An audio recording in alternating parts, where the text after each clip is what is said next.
Yeah, I'm thinking of like Tom Brady.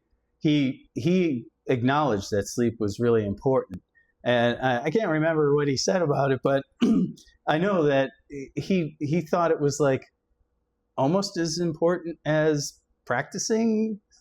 Yeah, yeah, he did. I mean, he ranked sleep with training and nutrition. So he was ahead of his time, understanding the need for sleep. And I think that's because he was so well attuned to his body and he paid attention to the difference when he didn't get enough sleep. Okay. And so, he was very, very good from, again, what I've read about him in terms of maintaining a good schedule. So he would try to go to bed the same time each night. And it wasn't late. I mean, it was like, 8:30, 9 o'clock. Yeah, right. So he'd go to bed early, and he set aside the time to get sleep. I mean, particularly during the season, obviously. Right.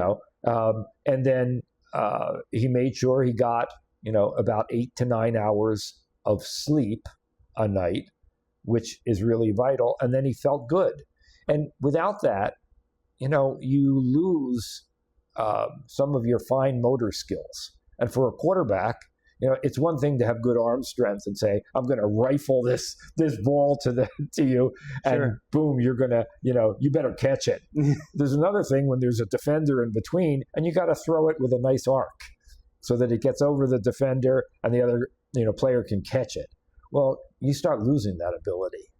Okay. Because you don't have that fine motor skill that goes away, or the touch. That's right. Lose it because you're just not on your game. Yeah, that happens, as well as, understanding quickly, what is the defense doing?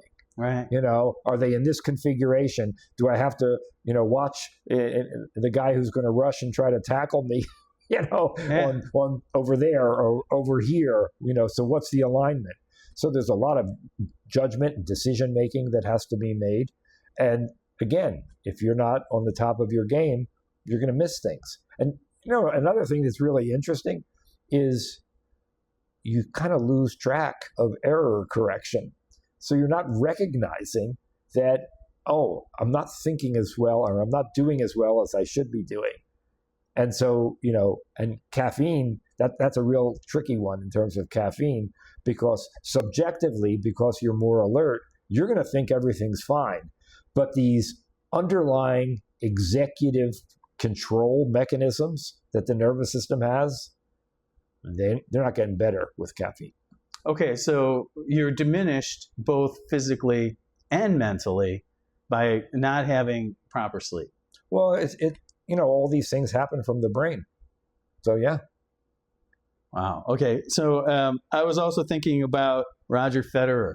Okay. He acknowledged that sleep was important. And where would that come into play for somebody in tennis? Yeah. Well, from what I've read about him, he was actually quite fanatical. Truly? Yeah.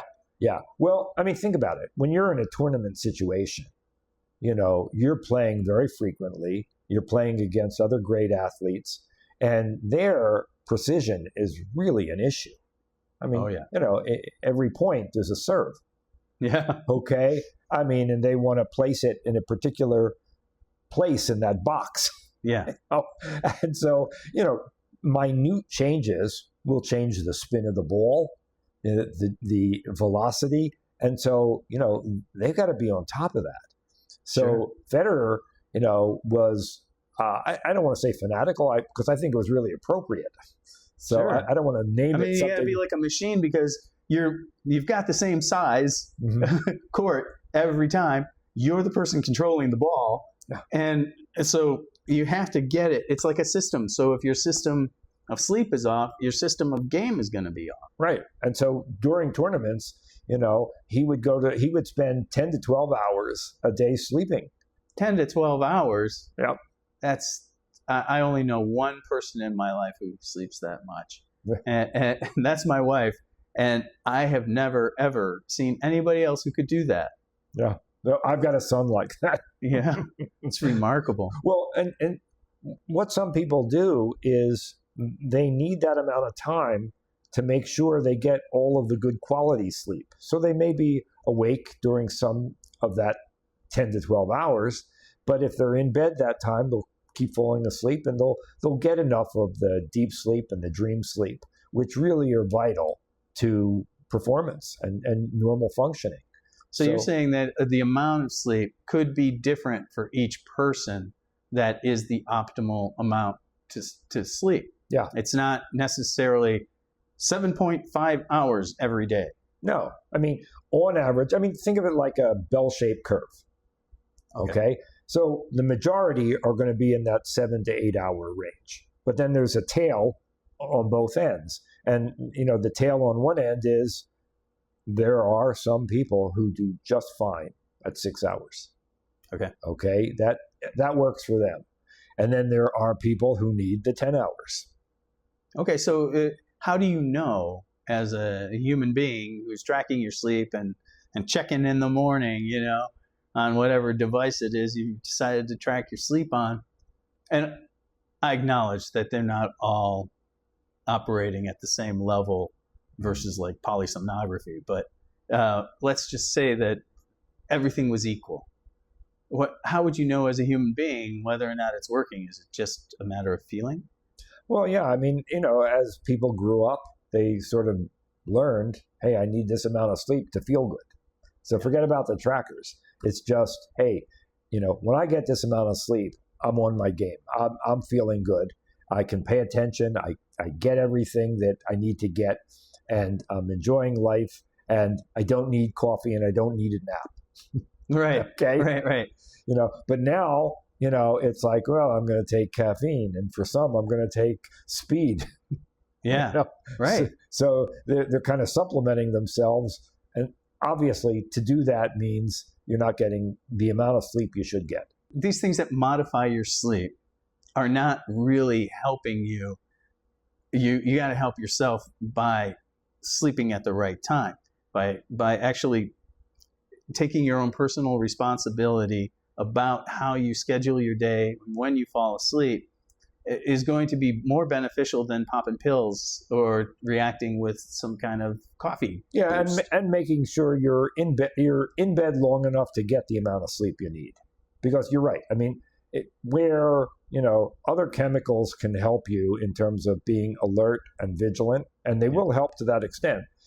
Some of these underlying functions will not be improved. And so you think you're fine because you're, awake, alert, and vigilant. But guess what? Your working memory, your decision making, your, a lot of these processes like error correction, they're not happening to the same level. And when they drop off, your performance goes down, but you may not notice at that point because you basically are making a judgment based on your level of alertness. Okay. So back to performance for a second. Let's talk about a guy like LeBron James. He loves to support sleep publicly. He comes right out and says it's absolutely critical. So what distinguishes his sleep from someone like Tom Brady's sleep? Can you compare what skills or physical requirements might be affected differently by a different amount of sleep for each of those guys? Yeah, well, somebody like LeBron James, in basketball, there's, a big part of it is your vertical jump, for instance. Sure. And guess what? Vertical jump won't change that much with a little bit of sleep deprivation. So he's lucky there. On the other hand, if he's outside the perimeter of where he can dunk the ball, he's got fine motor skills to make a shot. Or if he wants to have a movement that's very abrupt or a spin, that's going to be disadvantaged. But you're right. He promotes good sleep. But if you look at him, Brady, Federer, they all say that it's the restoration that's key. And, part of their motivation was to extend their careers. Look at how long these guys played versus most athletes. Right. And it was because, I believe, a significant part of that was because the amount of sleep they got. And I would say back to LeBron, you got to have a mental game when you're the central figure who's sort of like everybody's sort of built what they're doing around you. Right. Right. So if you're off, you throw off the whole team.